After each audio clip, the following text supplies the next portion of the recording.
Selamat sahabat kita semua.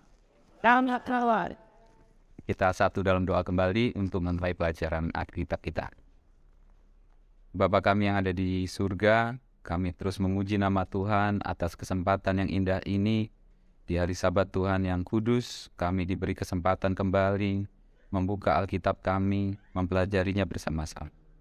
Bukakanlah mata kami ya Bapa, agar kami dapat melihat keajaiban firman Tuhan. Kami berdoa dalam nama Tuhan Yesus Kristus, Tuhan dan Juru Selamat kami. Amin. Sabat hari ini, pelajaran kita menyambung beberapa hari Rabu yang lalu. Kita kembali akan mempelajari dari kehidupan seorang Nabi Tuhan, yaitu Bileam. Judul kali ini adalah tujuan utama kehidupan umat Tuhan. Kita belajar dari kehidupan Nabi Bileam. Seperti hari Rabu yang lalu, kita lihat kisah Bileam ini memiliki detail yang sama dengan kisah Abraham ketika ia mengorbankan Ishak, anaknya yang tunggal. Kalau kita baca nanti di rumah, mungkin saudara bisa teliti lebih lanjut lagi. Di Bilangan 22, ayat yang ke-20, dan di Kejadian 22, ayat yang kedua, kita dapatkan kedua tokoh cerita kita ini diutus Tuhan, diperintahkan oleh Tuhan untuk pergi. Bileam disuruh pergi, demikian pula Abraham disuruh pergi. Di ayat selanjutnya, Bilangan 22 ayat 21 dan Kejadian 22 ayat 3. Ketika kedua tokoh ini mendapat perintah untuk pergi, baik Bileam maupun Abraham, pagi-pagi benar mereka memelanai keledai mereka. Bahasa kata-kata yang dipakai tepat sama. Di ayat selanjutnya, Bilangan 22 ayat 22 dan Kejadian 22 ayat 3. Kedua tokoh cerita kita ini, baik Bileam maupun Abraham, mereka pergi bersama dengan kedua bujangnya. Dan kesamaan berikutnya yang pernah kita bahas, di Bilangan 22 ayat 31 dan Kejadian 22 ayat 12, malaikat Tuhan hadir dan mencegah kedua tokoh ini mengambil tindakan. Malaikat Tuhan mencegah Bileam untuk terus berjalan. Malaikat Tuhan juga mencegah Abraham untuk menusukkan pisaunya ke Ishak. Beberapa hari Rabu yang lalu, kita bisa ambil kesimpulan bahwa penulis Alkitab sengaja memberikan detil-detil yang sama agar kita berhenti sejenak, mengingat bahwa cerita ini memiliki kesamaan dengan cerita Abraham mengorbankan anaknya Ishak. Supaya kita bisa membandingkan dua cerita ini dan mendapatkan satu pelajaran yang bermakna. Tetapi saudara, tahukah saudara, kesamaan ini tidak berhenti sampai di sini. Di kisah berikutnya, kedua kisah ini terus terhubung dengan detil-detil yang sama. Mari kita lihat dulu peristiwa Abraham mengorbankan Ishak. Setelah malaikat itu menghentikan tindakan Abraham, yang dengan sepenuh hati mengorbankan anaknya yang tunggal, malaikat itu mengucapkan berkat Tuhan kepada Abraham. Ada 3 berkat yang Abraham terima di Gunung Moria. Berkat yang pertama, Kejadian 22 ayat 17a. Abraham menerima berkat keturunannya akan banyak, seperti bintang di langit dan seperti pasir di pantai. Berkat yang pertama. Berkat yang kedua, keturunanmu itu akan menduduki kota-kota musuhnya. Dan berkat terakhir, Kejadian 22 ayat 18, oleh keturunan mula, semua bangsa di bumi akan mendapat berkat. Inilah 3 berkat yang Abraham dapatkan ketika ia berada di Gunung Moria. Mari kita lihat kisah Nabi Bileam di kisah selanjutnya. Ia bersama dengan Balak naik dari satu puncak bukit ke puncak bukit berikutnya. Balak menyuruh Nabi Bileam ini untuk mengutuki orang Israel. Tetapi yang keluar dari mulutnya adalah ucapan-ucapan berkat. Kita lihat ketiga berkat yang diucapkan oleh Nabi Bileam.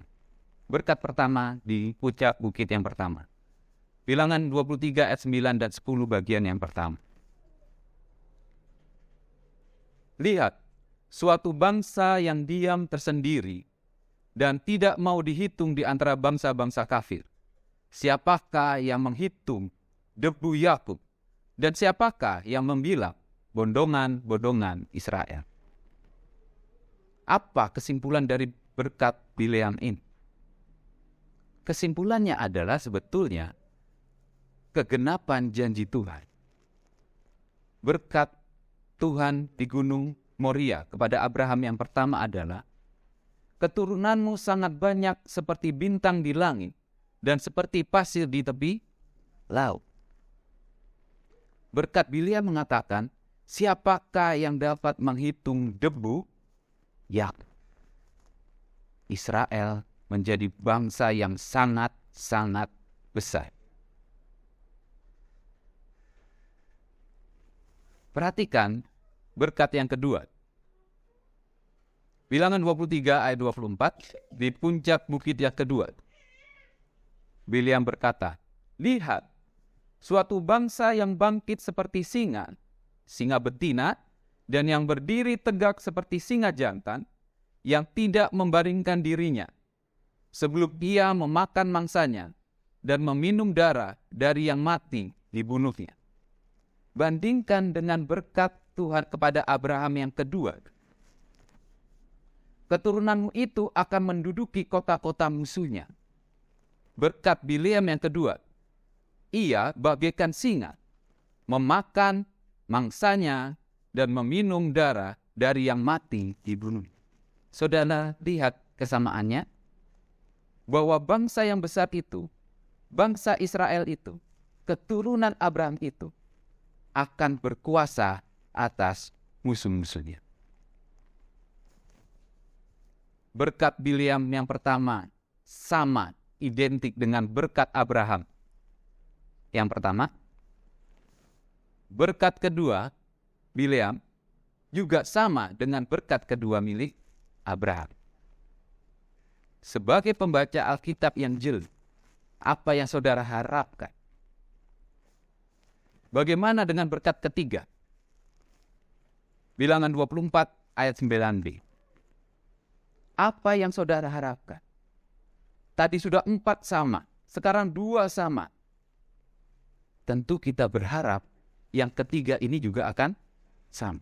Mari kita lihat berkat Bileam yang ketiga. Diberkatilah orang yang memberkati engkau, dan terkutuklah orang yang mengutuk engkau. Sama dengan berkat ketiga Abraham. Oleh keturunanmu lah semua bangsa di bumi akan mendapat berkat. Berbeda. Kenapa penulis Alkitab mematahkan kesamaan-kesamaan ini? Ada 6 kesamaan. Di awal 4, sekarang 2. Kesamaan yang ke-7, penulis Alkitab patahkan perkiraan kita. Saudara akan jumpai tulisan-tulisan seperti ini. Sama, tiba-tiba tidak sama. Tuhan mengucapkan 1, 2, 3, 4, 5, itu sama semua. Seirama, satu tujuan. Tiba-tiba yang terakhir patah. Mengapa? Karena penulis Alkitab atas inspirasi Roh Kudus ingin kita berhenti sejenak lagi untuk memperhatikan lebih detil lagi kenapa tiba-tiba patah. Berkat ketiga Abraham dan berkat ketiga Nabi Bileam sebetulnya bukan satu hal yang berlainan. Saudara perhatikan ini. Diberkatilah orang yang memberkati engkau dan terkutuklah orang yang mengutuk engkau. Oleh keturunanmu lah semua bangsa di bumi akan mendapat berkat. Ingat apa saudara? Ada yang saudara ingat rangkaian kalimat ini? Rangkaian kalimat ini mengembalikan ingatan kita kepada berkat pertama yang Abraham terima ketika ia dipanggil oleh Tuhan. Kejadian 12 ayat yang ketiga. Aku akan memberkati orang-orang yang memberkati engkau dan mengutuk orang-orang yang mengutuk engkau. Ini kan yang diungkapkan oleh Bileam di gunung Pisgah kepada bangsa Israel. Lalu bagian dari berkat itu yang selanjutnya, dan olehmu semua kaum di muka bumi akan mendapat berkat. Ini adalah berkat Abraham yang ketiga. Dua berkat ini tidak berlainan, tetapi menjadi satu, yaitu berkat Abraham ketika ia pertama kali dipanggil Tuhan. Pertanyaannya tentu, kenapa penulis Alkitab menggiring kita melalui dua cerita ini kembali kepada satu janji Tuhan kepada Abraham? Jawabannya adalah penulis Alkitab ingin kita mengerti janji Tuhan kepada Abraham di Kejadian 12 ini harus dimengerti melalui dua peristiwa. Peristiwa Abraham mengorbankan Ishak dan peristiwa Bileam memberkati bangsa Israel. Melalui dua peristiwa ini, kita akan mengerti maksud dan tujuan janji Tuhan ini. Kita akan mengerti untuk apa umat Tuhan berada di dunia ini. Apa tujuan utama kita menjadi umat? Mari kita lihat dua peristiwa ini untuk menjawab pertanyaan pertama kita dari judul pelajaran ini. Apa tujuan utama umat Tuhan? Kita lihat terlebih dahulu dari peristiwa Bileam.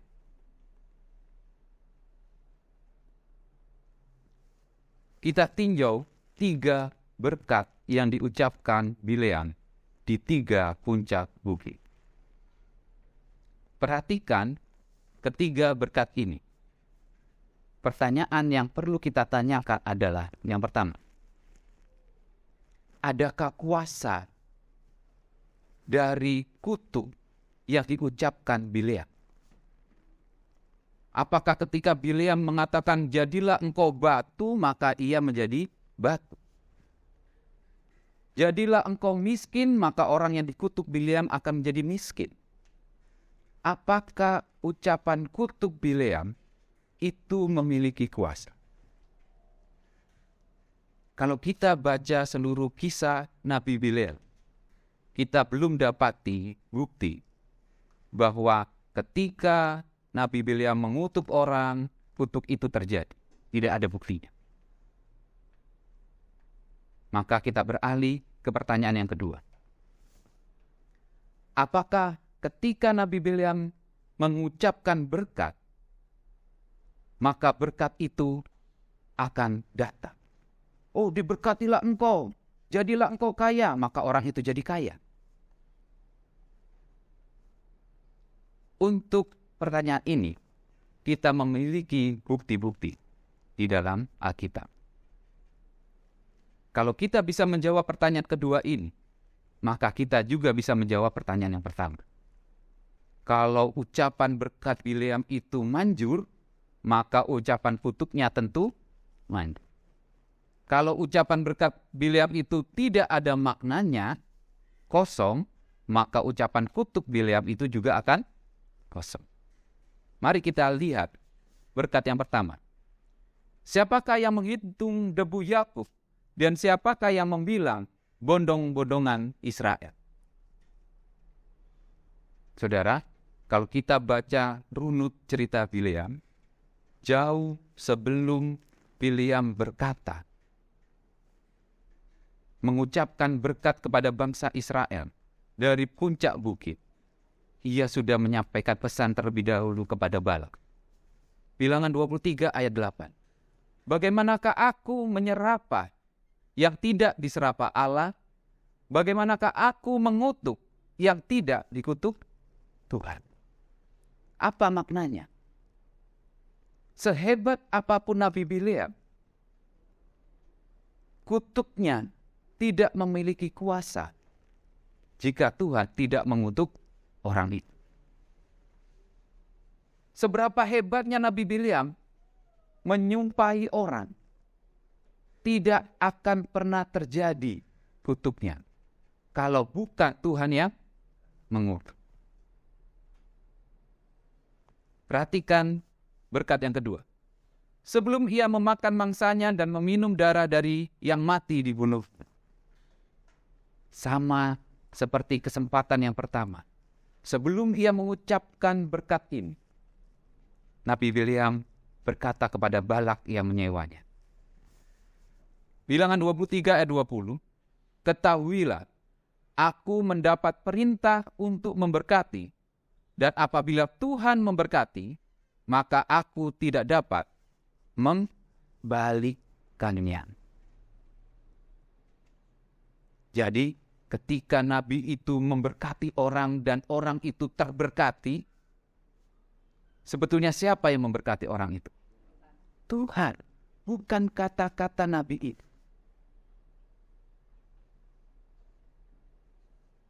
Jadi, apa jawaban kita dua pertanyaannya?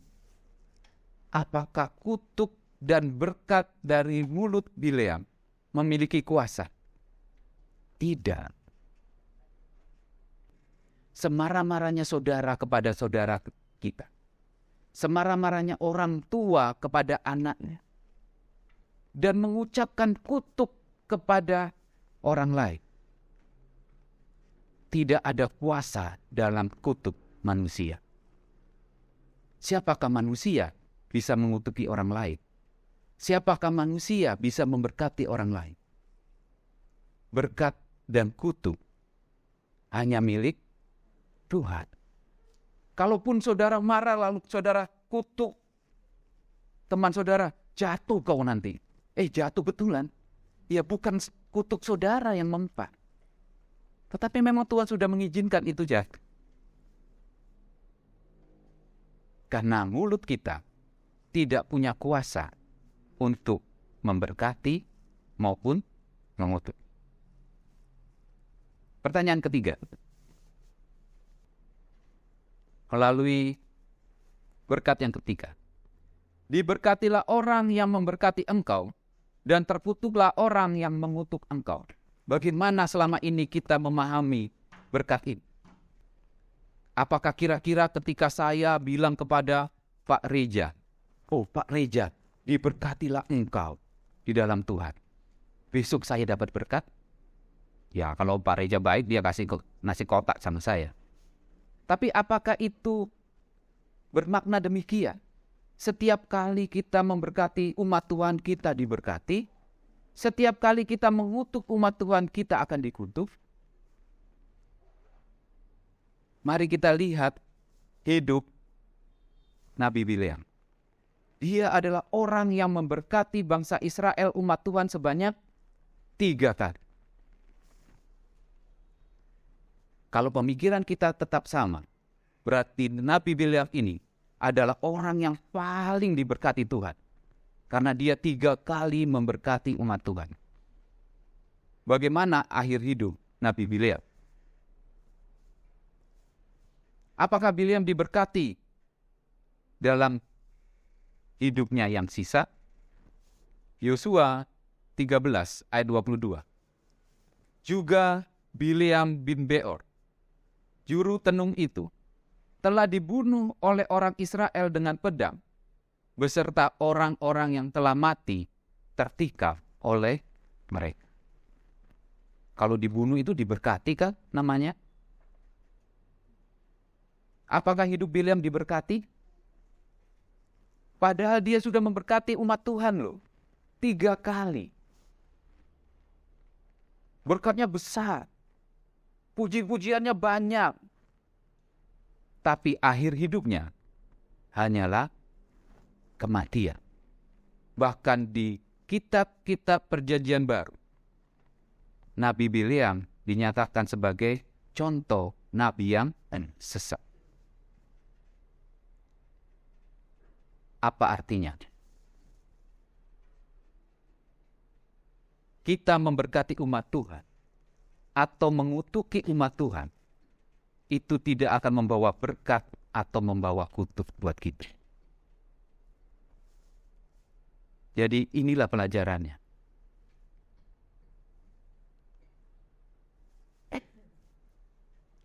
Tidak ada puasa dalam ucapan berkat atau kutuk dari mulut manusia. Artinya, orang lain tidak akan mendapat berkat karena ucapan berkat dari umat Tuhan. Dan sebaliknya, orang lain tidak akan terkutuk karena mendapat ucapan kutuk dari umat Tuhan. Dan juga, orang lain tidak akan mendapat berkat karena ia memberkati umat Tuhan. Dan orang lain tidak akan mendapat kutuk ketika mereka mengutuki umat. Karena mulut manusia, ucapan manusia, tidak ada yang memiliki kuasa untuk memberkati maupun mengutuk. Sekarang kita pergi ke kisah Abraham mengorbankan Ishak untuk melengkapi pelajaran kita. Kejadian 22 ayat 18. Berkat Tuhan. Oleh keturunan mula, semua bangsa di bumi akan mendapat berkat. Kalau kita melihat kisah Bileam, berarti bukan artinya Abraham datang ketok-ketok pintu rumah orang, diberkatilah engkau, maka mereka semua diberkati. Tidak, bukan seperti itu mekanisme pemberkatannya. Bukan Abraham turun gunung, cari rumah-rumah tetangganya. Hei, yang baik itu ini, yang jahat itu ini, yang baik itu ini, yang jahat itu ini. Bukan seperti itu juga. Perhatikan berkat ini, saudara. Oleh keturunan mula, semua bangsa di bumi akan mendapat berkat. Berkat ini tidak berhenti sampai di sana. Berkat ini menyampaikan bagaimana mekanismenya. Mekanismenya adalah karena engkau mendengarkan firman. Mekanisme berkat Tuhan kepada bumi ini melalui penurutan umat Tuhan. Pertanyaannya tentu, bagaimana penurutan umat Tuhan membuat orang lain diberkati ataupun dikutuk? Apa hubungannya saya menurut dengan lingkungan saya akan diberkati atau dikutuk? Saya mau ambil satu analogi dari kehidupan kita. Anggap saja kita ini punya rumah dan kita tinggal di sebuah perumahan. Di sebelah kita punya tetangga, seorang muda yang kita tahu betul dia adalah pengikut Tuhan. Kehidupannya benar-benar mengikuti apa yang Tuhan kehendaki. Ia mengasihi Tuhannya dengan sepenuh hatinya. Bahkan ia juga mengasihi sesama manusia. Seandainya saudara punya tetangga yang demikian, apa yang saudara rasakan? Saudara lupa kunci rumah, saudara khawatir? Tidak. Tetangga kita seperti ini? Kalau tetangga kita semuanya seperti ini, Malam-malam pun kita buka pintu rumah, nggak takut kita. Betul? Tapi sayangnya, di tetangga yang sebelah, ada anak muda juga. Tetapi dari hidupnya kita tahu, tetangga kita ini adalah orang yang tidak tahu mana yang benar, tidak tahu mana yang jahat, tidak tahu mana yang baik, tidak tahu mana yang salah. Bagaimana perasaan saudara? Bahagia punya tetangga seperti ini yang nggak tahu mana yang baik, mana yang jahat? Atau saudara was-was? Kita tentu merasa was-was dan curiga. Hari ini mungkin dia panggang ikan. Besok jangan-jangan anjing tetangga dia panggang. Minggu depan jangan-jangan saya yang dipanggang dia. Karena dia tidak tahu mana yang baik dan mana yang jahat. Jadi pelajarannya saudara, penurutan umat Tuhan ternyata punya dampak yang begitu signifikan kepada lingkungan. Kita lihat contoh ini. Kita merasa tenang bila tetangga kita tahu dia adalah umat Tuhan yang setia. Ketika tetangga kita adalah orang yang jauh dari Tuhan, maka was-waslah kehidupan kita. Tidak cukup sampai situ contohnya. Karena ketika kita umat Tuhan melakukan segala perintah Tuhan dengan setia, dunia ini mendadak terbagi menjadi dua. Satu kelompok merasa senang melihat kita sebagai umat Tuhan yang setia. Seperti ditulis di Ulangan 4 ayat 6 sampai 4 ayat 8. Mereka begitu kagum dengan umat Tuhan. Betapa bijaksananya umat Tuhan itu. Betapa agungnya Tuhan yang ia sembah. Tetapi di sisi lain, ada kelompok yang tidak senang dengan kita yang setia. Firman Tuhan dalam Mazmur 37 ayat 12. Orang fasik merencanakan kejahatan terhadap orang benar dan menggertakkan giginya terhadap dia. Orang fasik itu sangat-sangat tidak suka melihat umat Tuhan yang setia. Ia menggertakkan giginya, penuh amarah, penuh kebencian melihat umat Tuhan yang setia.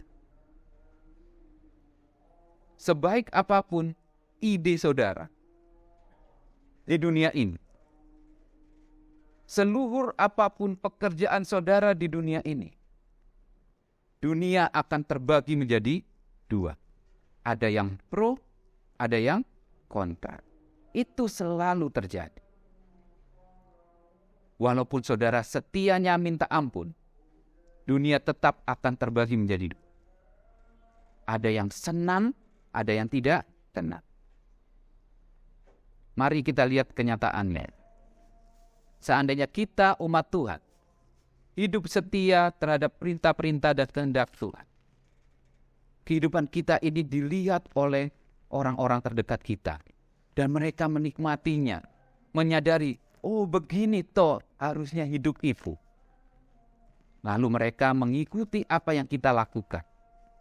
Dan kehidupan dua orang ini juga dilihat oleh orang-orang sekitar mereka. Mereka juga menikmati kebaikan. Dan mereka juga mengikuti apa yang mereka perhatikan. Kembali lagi kehidupan yang menuruti segala hukum Tuhan ini dilihat oleh orang lain. Dan itu menimbulkan kesenangan. Dan itu terus-menerus seperti piramida. Semakin banyak orang yang mencontoh umat Tuhan untuk setia. Dan ketika itu terjadi, tanpa disadari saudara, kelompok orang-orang yang mengikuti kehendak Tuhan ini menjadi komunitas yang bersandarkan hukum Tuhan. Apa maknanya? Ketika hukum Tuhan itu kita anggap sebagai sumber kebahagiaan sejati, komunitas ini menjadi komunitas dengan memiliki kebahagiaan sejati. Kalau kita menganggap hukum Tuhan itu adalah sumber damai sejahtera, maka komunitas ini adalah komunitas yang memiliki damai sejahtera. Walaupun mereka susah, walaupun mereka tidak baik secara ekonomi, tapi mereka merasakan damai sejahtera. Kalau kita menganggap hukum Tuhan itu adalah keselamatan kekal, maka komunitas ini adalah komunitas yang memegang keselamatan kekal. Bukankah komunitas ini memiliki hidup yang diberkati? Hanya karena umat Tuhan yang hidup sesuai dengan kehendak Tuhan akan membentuk sebuah komunitas yang diberkati. Tetapi ingat, di sisi yang lain, ada banyak orang yang tidak suka melihat umat Tuhan setia. Mereka akan mengajarkan temannya, mengajarkan anak-anaknya untuk membenci umat Tuhan. Tanpa mereka sadari juga Tuhan, saudara-saudara, mereka sedang menolak Tuhan. Ketika mereka menolak firman Tuhan, tanpa mereka sadari, mereka membentuk komunitas yang tidak mengenal kebahagiaan sejati. Ya, mereka senang memang hidupnya, tetapi mereka tidak mengenal kebahagiaan sejati. Mungkin hidup mereka makmur, tetapi sebenarnya mereka tidak memiliki damai sejahtera yang sejati, karena mereka menolak firman Tuhan. Bahkan yang lebih sedihnya lagi, mereka tidak mengenal keselamatan kekal. Bukankah hidup tanpa kebahagiaan sejati, tanpa kedamaian sejati, bahkan tanpa kehidupan kekal, adalah sebuah hidup yang terkutuk? Dan itu terjadi hanya karena umat Tuhan yang setia. Pelajarannya yang kedua, penurutan umat Tuhan yang memiliki kuasa memberkati ataupun mengutuk orang lain. Bukan perkataan, tetapi penurutannya. Kutuk dan berkat akan hadir ketika orang lain memiliki hubungan dengan umat Tuhan. Ketika orang lain itu merasa bersyukur, menikmati kehidupan umat Tuhan, dan melakukan apa yang sama seperti umat Tuhan lakukan, maka hidup mereka akan menjadi hidup yang terberkati. Tetapi ketika orang lain itu merasa sumpek dengan keberadaan umat Tuhan, benci dengan keberadaan umat Tuhan, mereka hidup dalam kebencian. Sadar tidak sadar, hidup dalam kebencian itu adalah hidup yang terkutuk. Apa nikmatnya hidup membenci orang lain? Tidak ada. Hanya menguruskan badan kita, mengeringkan tulang kita. Inilah pelajaran kita hari ini. Mari kita baca Yesaya 49 ayat yang ke-6. Kita baca bersama-sama. 1, 2, sama-sama. Firman-Nya, terlalu sedikit bagimu hanya untuk menjadi hamba-Ku, untuk menegakkan suku-suku Yakub, dan untuk mengembalikan orang-orang Israel yang masih terpelihara. Tetapi Aku akan membuat engkau menjadi terang bagi bangsa-bangsa, supaya keselamatan yang daripada-Ku sampai ke ujung bumi. Yesaya 49 ayat ke-6. Sejatinya saudara, keberadaan kita sebagai umat Tuhan adalah sebagai pembawa terang bagi semua bangsa-bangsa di dunia ini. Supaya apa? Supaya banyak bangsa-bangsa akan menerima keselamatan. Hidup Bileam adalah contoh umat Tuhan yang gagal. Ia dikenal sebagai orang yang mengutuki orang, maka orang akan terkutuki. Ia terkenal sebagai orang yang memberkati orang, maka orang yang akan terberkati. Tetapi pada akhir ceritanya, Bileam menyadari manusia tidak memiliki kuasa untuk memberkati maupun mengutuki. 3 kali beliau mengakui, bahkan 4 kali. Kalau Tuhan mengutuk, dia bisa mengutuk. Kalau Tuhan memberkati, sebesar apapun usahanya, ia tidak bisa mengutuk orang yang tidak dikutuk Tuhan. Karena manusia tidak memiliki kuasa untuk memberkati dan mengutuk manusia yang baik. Dan Abraham adalah contoh umat Tuhan yang menjadi terang, yang membawa keselamatan bagi bangsa-bangsa di dunia. Melalui kehidupannya yang menurut pada kehendak Tuhan, hadirlah bangsa Israel. Dari bangsa Israel ini, hadirlah kita umat Kristen. Kita mempunyai nafas yang sama, menjadi pengikut-pengikut Tuhan, yang menuruti segala kehendak Tuhan. Dan melalui penurutan kita ini, kita akan memberkati begitu banyak orang yang melihat bagaimana kita hidup. Dan mereka akan mengikuti kehidupan kita. Dan kita akan sama-sama menerima keselamatan yang datangnya hanya dari Tuhan. Di sisa kehidupan kita ini, sudahkah kita menjadi terang? Bagaimana hidup kita? Apakah kita umat Tuhan seperti Abraham, sehingga kita dikenal sebagai anak-anak Abraham, yang setia menurut Tuhan, membawa keselamatan bagi banyak orang? Atau kita seperti Bileam, yang gagal menjadi umat Tuhan? Dan mari kita bertekun dalam penantian kita akan Maranatha. Tuhan memberkati.